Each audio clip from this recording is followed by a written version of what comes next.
গভীর নিম্নচাপের ফলে বিগত ৩ দিন ধরে সারা রাজ্য জুড়ে চলছে টানা বৃষ্টিপাত। এর ফলে নদীগুলিতে জলের পরিমাণ অনেকটাই বেড়েছে।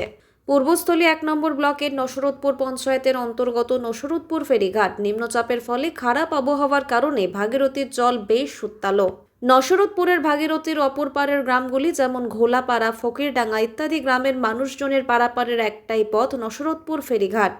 খারাপ আবহাওয়ার জন্য নদীতে বেশ ঢেউ, তার মধ্যেই চলছে ফেরি চলাচল। এই প্রাকৃতিক দুর্যোগের মধ্যে ফেরি চলাচল স্বাভাবিক রাখতে যথেষ্ট অসুবিধার মধ্যে পড়ছে ঘাট মালিকরা। প্রাকৃতিক দুর্যোগের মধ্যেই কাজে হাত লাগালেন নসরতপুর ফেরিঘাটের মালিক হারাধন ঘোষ। তিনি বলেন, ফেরি চলাচল বন্ধ রাখলে ওপারের মানুষজন এপারে আসতে পারবেন না, তাতে করে তারা অনেক অসুবিধার মধ্যেই পড়বেন। তাই এক প্রকার বাধ্য হয়েই জনসাধারণ সুবিধার্থে নৌকা চালাতে বাধ্য হচ্ছে। এত ঢেউ উঠছে, নৌকা চালাচ্ছেন?